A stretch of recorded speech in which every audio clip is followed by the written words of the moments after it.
Fairmont Crest began its day with the kind of mild, unremarkable sunlight that tends to make people trust the surface of things. And that was precisely why the first sight of Peaches unsettled those who noticed her. She moved with the alert quiet of someone who had studied the streets long before stepping onto them. A stranger who somehow knew which awnings leaked after a storm and which sidewalks buckled near the roots of the oldest oaks. She introduced herself with a smile that held back more than it offered and carried the weight of a story she had not yet been asked to tell. The story arrived anyway when she took one step closer to Leslie and said a name like a key turning in a locked drawer. "Barbara," she said softly, not as a memory but as a fact. The name of the woman who was not only alive but bound to Leslie by blood. The words rearranged the air. They knocked loose the scaffolding of a childhood Leslie had learned to balance on, dissolved the watermarks on the family legends she had spent years believing, and replaced familiar questions with a single hard one. If Barbara was her mother, who had spent so long controlling the version of her past that she had been forced to memorize. The shock did not finish with the confession.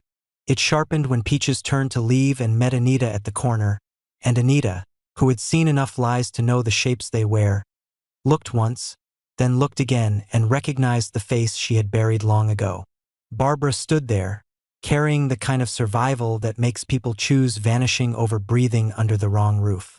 The town had told itself that Barbara was a closed chapter. Now the book reopened without permission. The return of a person believed dead is not only a revelation. It is an audit that spreads across every household ledger, asking what was signed, by whom, and under the pressure of which unspoken threats. The ripples of that audit found a current in a smaller request that would have seemed practical on any other week. Eva, whose instincts often arrived wrapped in concern, asked Ted to convince Leslie not to buy the house directly across from Anita and Vernon. There were reasons easy to say out loud. The neighborhood did not need its feuds nailed into the sight lines of opposing porches. Children should not grow up measuring their afternoons by who slammed which door. But the way Eva's request was shaped hinted at more than neighborly prudence.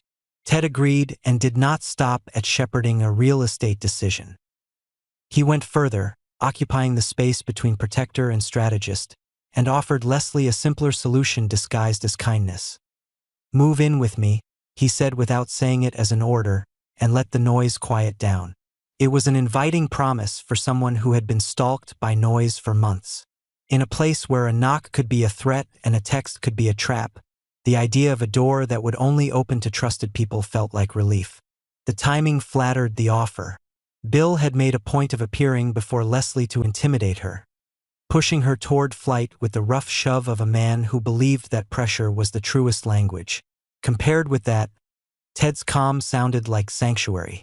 Compared with that, Eva's concern about daily hostilities felt like the only voice trying to keep a family from turning the street into a theater of war. Under the soft light of those comparisons, Leslie began to consider a move that would redraw the map of her defenses. The map mattered because the move was not only about where Leslie slept. It was about what could be reached without asking her. A new household can be a new perimeter, and a new perimeter can be a new system of gates. The first gate is always paperwork that claims to be practical. An innocuous house guest agreement appears with clean fonts and courteous phrasing, its clauses framed as protections for everyone. Mail handling, for example, reinterpreted as a safety measure so that certified letters do not languish on a step where anyone could see them. Scheduling, reframed as a courtesy to avoid overlapping appointments and to ensure that the house stays low stress. Health contingencies, rewritten as an emergency plan permitting the host to speak with a clinic if the guest cannot be reached. These clauses are not sinister in isolation. They become something else when placed beside the second gate. Access to memory, appetite, and attention. If the house offers decaf instead of the espresso that steadied Leslie through a decade of crises, if it suggests a calmer evening routine with a light sleep aid for a few nights, if it offers to filter phone calls to protect her from late-night harassment, then a pattern begins. The pattern is a slow softening of vigilance. A person who sleeps through the kind of nightmares that used to keep her awake will wake to find the day already organized by someone else's hand. The third gate follows naturally. If a bill went missing in the past and caused a mess, perhaps someone else should triage the mail. If a fraught meeting with a lawyer left Leslie shaking, perhaps those calls should be scheduled only after therapy sessions so that emotions do not carry into the legal realm. That leads to the fourth gate, evaluation and authorization. A therapist, recommended by a friend of a friend, provides an assessment that records stress-related impairment, not as a diagnosis but as a series of caution flags. The language is gentle and care-colored, but it reads as if the patient is better off with help making decisions for a while. Once those flags exist in a file, a durable power of attorney can be drafted to sleep quietly in a drawer, activated only in limited circumstances, but ready to grow teeth if someone defines circumstances broadly. A health care proxy can be notarized alongside it. If a notary who works odd hours, known to Ted through other transactions, arrives at a time of day when the neighborhood is empty and the sun is too low for a passerby to read a document through a window, no one will remember the face that witnessed the signature. Later, when the papers surface in a bank office, they will look tidy and inevitable. If the plan ended there, it would already be efficient. But plans like this do not flourish without a narrative to bind them. Eva understands narratives. She knows how fear can be framed as foresight and how foresight can be sold as responsibility. She can explain to anyone willing to listen that the house across from Anita and Vernon would have been a daily invitation to conflict that no one deserved. That encouraging Leslie to move in with Ted was an act of defusing a bomb. That preventing stray gossip from poisoning the family's reputation is not manipulation but hygiene. She can point to the exhaustion under Leslie's eyes as evidence that the weight of recent months has thinned out her reserves. The words are not untrue. Exhaustion is visible. Hygiene is necessary. But narrating those truths without the shadow they cast is what makes persuasion so dangerous. The shadow is that proximity reshapes power. If every route to a lawyer requires leaving a house Ted controls, then withholding a car key for 1 hour at the right time can turn a question into a delay and a delay into a lost opportunity. If every sensitive document arrives at a mailbox that a helpful assistant opens first, then the difference between sharing and screening is determined by a mood no one planned for. If every gesture of protection translates into a log of concerning episodes, then a future hearing can be tilted by the memory of a hand that shook, recorded once and recycled forever. For a plan like this to hold, the town must consent to its own inattention. That was never likely with Anita walking its streets. She recognized Barbara at a glance not only because she remembers faces but because the rhythms of absence leave marks that only a careful person sees. She does not approach this kind of danger with speeches or confrontations that can be turned into public scenes. She approaches it with notebooks and questions that look like small talk. She asks when the mail carrier changed routes. She notes the date a new assistant started appearing at Ted's door. She checks which nearby offices a certain notary is licensed to serve and compares those locations to the timestamps on strangely convenient signings over the past year. She routes a letter around the house that screens letters and uses a private courier, the Block Trust, for quiet matters. That letter is written by Barbara with a hand that does not shake, and it marks out the old coercions that shoved her off the map. The night the files were boxed up in a hurry and the sprinkler system failed in the one hallway that mattered. The signature secured after someone waited too long in a parked car across from a courthouse. The account that moved without an owner. The letter does not ask for forgiveness. It reports facts and then steps aside to let those facts land where they must. Bill's timing has rarely been praised, but utility can hide in blunt timing. He hears about a scheduled signing that would make Ted's helpfulness permanent and arrives with all the subtlety of a storm.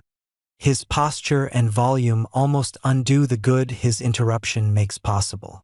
Even so, the interruption itself is decisive. The notary leaves in a state that will translate into a complaint later, and the papers are not sealed. The 10 minutes of breathing that follow give Leslie a chance to read a clause she skimmed earlier and to notice how far the frame of the agreement stretches. She sees the phrase, centralized communications, and understands what it becomes in a fight. She sees the instruction for all medical updates to be routed through a single contact and recognizes how quickly that collapses her right to decline. She puts the letter down and closes her hand slowly, as if measuring whether the house is pressing against her or whether she has the strength to push outward. The push outward begins with something that looks like nothing. She opens a post office box under a name that no one around her ever uses, a practical pseudonym that exists only long enough to receive neutral envelopes. She selects a lawyer who does not depend on clients from Fairmont Crest and schedules an appointment outside town under the cover of an errand that cannot be rescheduled. She copies documents without triggering the house printer, takes pictures of the binders that line a shelf near Ted's desk, and sends them to a folder only she can see. She moves her daily caffeine back to the level that keeps her steady and skips the pills with a plan that separates a short taper from a standoff. She records the nights she slept too heavily and the mornings when someone helpful had already made calls in her name. She lists the calls she did not authorize. Then she asks herself what proof would convince an unfamiliar judge that these conveniences were designed to narrow her, not support her. She speaks to Anita without texting, in a place where no one looks for them, and learns that the DNA test was done under a chain of custody that will withstand a challenge. The result is as certain as a fingerprint. Barbara is her mother. That truth, once hard enough to crack a life in two, becomes a beam she can build on. It delegitimizes the rumor machine that tried to turn Barbara into an imposter. It undermines any petition that argues unstable ancestry as a reason to supervise Leslie's decisions. It makes it harder for anyone to claim that confusion should guide policy. The countermove from Eva arrives predictably, because if strategy is good, it always has a second branch. She files a petition for a temporary guardianship, emphasizing stress, shock, and the need for consistent oversight during a turbulent period. The petition is written in the language of care. It cites two episodes that look messy when torn from their context and placed side by side. It includes a note from the therapist who saw Leslie only a handful of times, a note that is accurate as far as it goes and misleading in what it leaves out. The petition is accompanied by whispers that spread faster than documents. And those whispers question whether Barbara's return scrambled the line between memories and wishes. But the DNA result sits where it needs to sit, and the chain of custody is a wall the whispers cannot climb. Anita makes sure the right people see the right attachments at the right time. When that scaffolding holds, Eva turns to finances, because control is easier to secure in a ledger than in a courtroom. A small emergency fund is created within a larger trust, a satellite account requiring 2 signatures for disbursement, except the conditions for one of those signatures are tied to a medical recommendation that can be influenced by the same therapist who used the word impaired where tired would have sufficed. It is a clever structure, a rope that looks like a safety line while pulling in one direction. Structures like that endure until someone marks them on a chalkboard and draws arrows through the parts most people do not notice. Leslie brings chalk. She sends a formal request for an independent audit of the accounts connected to her name. She notifies the bank that all mail must be routed to a new address and that alteration of delivery instructions must be confirmed by a human voice code only she knows. She deposits a short affidavit noting the dates on which she believes her communications were intercepted and attaches screen captures of calendar entries she did not create. She requests copies of all documents notarized in the presence of the notary that visited Ted's house and asks for a list of all signers that notary witnessed in the last 6 months within a 2-mile radius. She does not accuse. She inquires, and she does so in writing, in a tone that will read well later. She also moves out. The decision is as simple as a suitcase and as complicated as admitting that the thing that looked like shelter was a narrowing hallway. She leaves the keys on the kitchen counter beside the domestic contract and a sticky note with the words, "I will manage my own mail." She does not argue about the plates or the plants. She takes her phone and the contents of the post office box, and she deletes the email address that was created for convenience. She walks down a street where neighbors are learning to watch with care rather than appetite. Barbara steps into the open farther than she wanted to and does what the living owe to the people who believed they were dead. She gives a timeline, not the mythology of survival but the administrative truth of it. Who threatened what and with which leverage, when a signature moved money that should have been shielded, which door she exited and why that door locked behind her. She does not ask Leslie to absolve her. She asks her to own the present without ceding it to those who weaponized the past. The town listens in the disjointed way towns do. Some people hear a mother. Some people hear a strategist returning to the field. But even the skeptics notice the discipline with which she presents receipts instead of speeches. The narrative that had been prematurely cooked. Mystery woman tries to impersonate a ghost to steal inheritance. Begins to spoil under the light of plain sequence and signed addenda. Anita continues to do the work that does not show up on flyers. She organizes small conversations with people who hate meetings but keep records. She keeps a list of rumor sources and tags the ones that connect back to devices known to live too close to the offices where filings are prepared. Vernon, methodical as a metronome, arranges lines and boxes on a page until even a layperson can see the way a temporary control over an emergency fund could have matured into a leash. Ted recedes in the way practiced men do when the scale tips. He frames his retreat as the humility of a protector who misread the room and was punished for trying to help. He relies on the fact that apology, when placed at the right moment, can serve as camouflage for design. He does not advertise his proximity to the notary or the quiet speed with which the health proxy was drafted. He speaks about how frightened he was to see Leslie Frey and how far he was willing to go to shield her.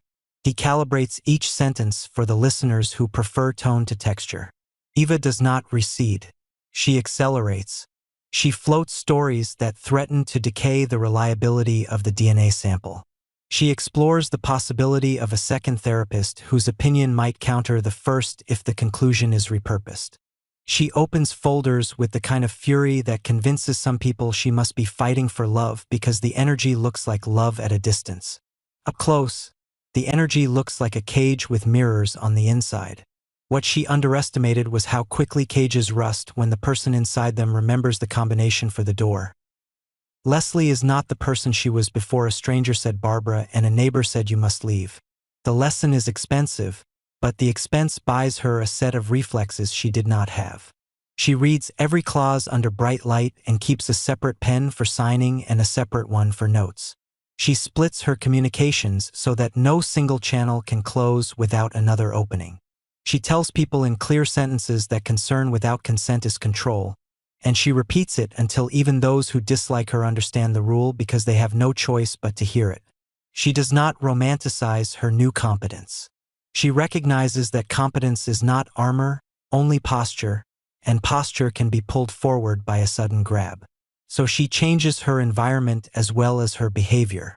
She chooses a place to live that is neither next to those who love her too hard nor those who hate her too loudly. She places locks on her time that no one else can turn. She accepts that the process will be slow and boring, that the true victories will be stamped in black ink on white paper rather than celebrated with speeches. She is fine with that. Boredom is a luxury compared to the bright panic of being managed by people who pronounce the word protection as if it were the only prayer they know. The town adjusts to the new alignment with its usual combination of gossip, compassion, and bookkeeping. Anita's steadiness becomes a kind of civic habit. People check a source before forwarding a story. People ask who signed what before deciding who is right. The simple sentence that began everything, "Barbara is your mother," expands into a set of obligations that stretch beyond the immediate family. If a notary arrives in an odd time slot to witness a significant document for a person whose life has just been torn open, someone now asks a question instead of offering a cookie. If a newcomer offers to consolidate communications for convenience, at least one friend insists on a separate channel that cannot be shut by anyone else. If someone powerful presents a plan that depends on speed, someone else demands a pause long enough for fatigue to wear off. These are small changes, but small changes in a town like Fairmont Crest are the difference between a place that eats its own and a place that learns to chew slowly enough to taste what it is doing. None of this answers the ancient question that rose the moment Anita called Barbara by her true name. Why did Barbara disappear? And from whom did she run? The obvious answers are unromantic, because the right signature on the wrong paper can erase a person. Because a credible threat delivered at the moment a person is least able to stay is indistinguishable from fate. because some structures are built to coerce and then pretend that coercion was collaboration. There may be stranger answers, older debts, and quieter violences folded into those years. There may be accounts that refuse to reconcile without opening rooms no one wants opened. Those answers will come, or they will remain in the sediment of sealed folders. The immediate effect of Barbara's return is already plain. It makes it harder for the town to pretend that the past is a story told once and agreed upon forever. It makes it harder for anyone to sell protection packages that cost their beneficiaries the right to sign their own names. It makes it harder for a person like Eva to move as if her urgency is the same thing as righteousness, and it makes it harder for a person like Ted to build a cradle that becomes a cage without anyone noticing the difference. What remains is the work of keeping clarity in circulation. Leslie keeps her records. Anita keeps her lists. Barbara keeps her promises to tell the truth even when it darkens the room. Bill keeps his distance from tactics that backfire. Vernon keeps drawing the lines that reveal how an emergency fund could have been converted into a harness. The people who thought they could move a family like a piece on a board will keep trying, because that is what people do when they prefer control to companionship. The difference now is that the board is lit. The edges are visible. The gates are numbered. And the first rule, never trade peace for permission to be owned, has been written in letters big enough to read from any porch on any street in this town.